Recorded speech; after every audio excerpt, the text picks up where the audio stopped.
let's get into our Bible study tonight. On our Wednesday nights, we have been doing a survey of the Bible, which is just a very high-level study to try to put the entire Bible in historical context. This is, again, different than what we normally do, which is verse by verse, really, really deep dives into, book studies. So this is very different. And we have made it to the book of Deuteronomy. So if you have your Bible, grab the book of Deuteronomy, and we're just going to hit some of the highlights of Deuteronomy and probably some of the highlights of the book of Joshua as well.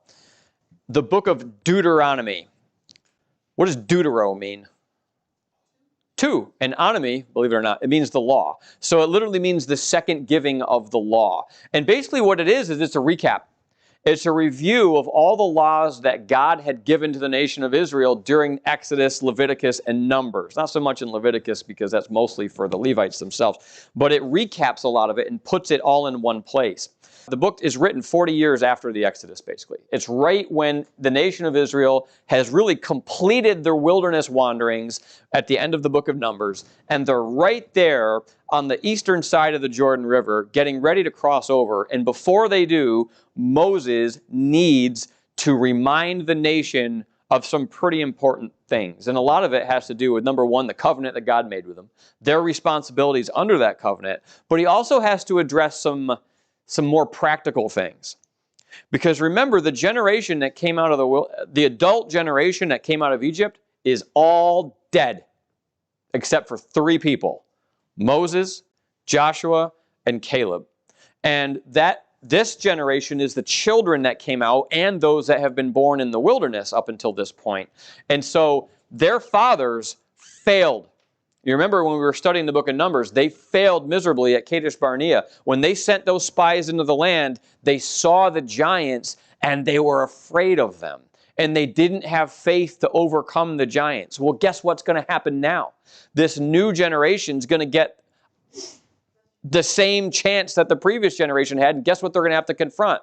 Those same giants. So he's going to want to remind them of the failure so that he can prepare them for future success. And so that's basically a lot of what's going on right here. And so because of that, the book of Deuteronomy is a book of remembrance. And if you look here at the third bullet, I have a couple of sub-bullets to just expound on this a little bit. Israel is warned not to forget 9 times in the book of Deuteronomy. And furthermore, they are told to remember an additional 14 times. So let's just look at a couple of examples here. Just look at Deuteronomy chapter 4, verse number 9. Deuteronomy chapter 4, verse number 9. Deuteronomy chapter 4, verse number 9. Only take heed to thyself and keep thy soul diligently, lest thou forget the things which thine eyes have seen, and lest they depart from thy heart all the days of thy life. But teach them to thy sons and thy sons' sons. Now we're going to find out later in the Bible that this generation, they don't forget, and they are faithful, and they are victorious. But they don't do so great at that last part of passing it on. And that becomes a great failure right in the very beginning of the book of Judges, and we'll see that later on. But if you're in chapter 4, look at verse number 23 also. It says, take heed unto yourself, lest ye forget the covenant of the Lord your God, which he made with you, and make you a graven image, or the likeness of anything which the Lord thy God hath forbidden thee. Look at verse number 31, same book. And this is a parentheses, notice. For the Lord thy God is a merciful God, end parentheses. He will not forsake thee, neither destroy thee, nor forget the covenant of thy fathers, which he sware unto them. Look at chapter 5, verse number 15. And we won't look at all of these, but here's an exhortation to remember. And remember that thou wast a servant in the land of Egypt, and that the Lord thy God brought thee out thence through a mighty hand and by a stretched out arm. Therefore the Lord thy God commanded thee to keep the Sabbath day. Look at chapter 6, verse number 12. Then beware lest thou forget the Lord, which brought thee forth out of the land of bondage, land of Egypt, from the house of bondage. So over and over and over and over and over again, you're going to see them reminded not to forget where God brought you from. Now, I think it's a great mistake and a great problem to consistently look back and remember the things that the devil would want you to remember about the old life. You should only remember the old life in so much as you should thank God that you're not in it anymore, and not sit there longing for the lusts of the past and the indulgence of the fleshly stuff. That's a problem that they're going to have, that they had in the book of Exodus too. Because if you remember, this generation, when their parents died, you'll see it on Sunday actually. You'll see it in an upcoming Sunday. I don't know exactly when yet. But one of the problems that they had when they were eating the manna is they got tired of the blandness of the same thing over and over again. And they began to lust after the different types of foods that they were eating in Egypt, but they were completely blind and had forgotten about the fact that they were slaves with heavy burdens and under deep affliction in the old life. And that's one of the things that the devil will try to do to stagnate you in your Christian growth and your Christian life, is to have you lust after the old sins of the flesh.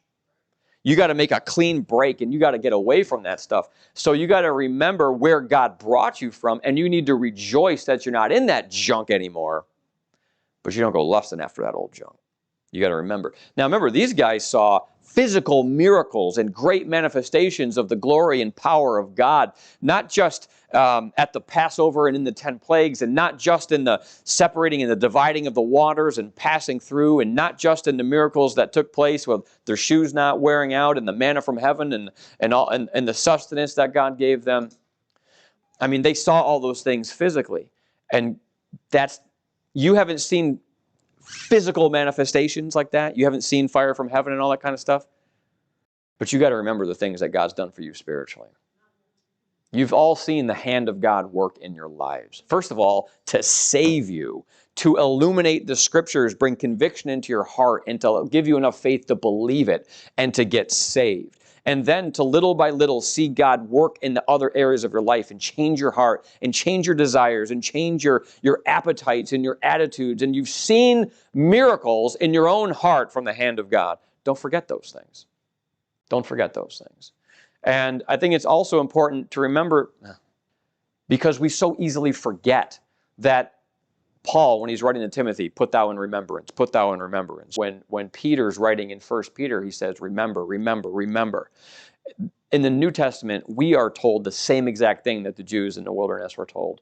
Don't forget, don't forget, don't forget. And that's why it's so important to be in church consistently, because, sometimes the messages will be repetitive. But you know why that's necessary? Because we forget. That's why it's important that you be in your Bible every day. Why? Because you forget. It's just part of the human condition. We're forgetful hearers. And we need to be reminded. So 9 times plus 14 times, God is telling them, don't forget. Now, Deuteronomy is said to be the book that is most quoted by Jesus Christ in the Gospels. I say it's said to be because I did not actually count these myself and verify it. But I've heard this from multiple people. So that's why I say it's said to be. But it's definitely a book that he quotes a lot. Including in some very significant ones that we'll talk about in a little bit. Now, there's some doctrinal significance to this book of Deuteronomy as well for us. So Moses is the lawgiver. He is the one that God gives the Mosaic law to, the 10 Commandments and all of those things. So he represents the law. The law, for us, represents works for salvation. That's what legalism is. Legalism means that you believe that there are certain things that you must do in order to be saved, in order to be justified before God. And Moses and the law, again, symbolically speaking here, is not able, he's not permitted to bring the children of Israel into the promised land. Who has to do that? Joshua does that, right? So Moses can take them to the cusp of it. He can't bring them across. And that's a picture of, for us, again, that the law can't save you. You need Joshua to save you. Now, why do you say Joshua? 2 times in the New Testament, the name Joshua, referring to the man Joshua in the Old Testament, is translated as the word Jesus. They both are the same word.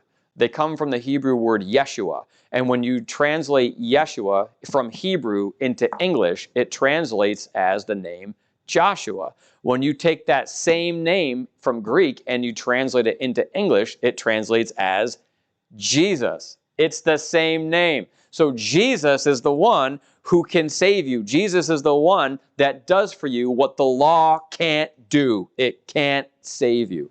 Look at Galatians chapter number 2. Galatians chapter 2.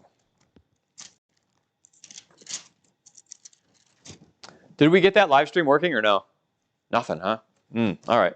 Galatians chapter 2, pick it up in verse number 16. Galatians chapter 2, look at verse number 16. Knowing that a man is not justified by the works of the law, but by the faith of Jesus Christ. Even we have believed in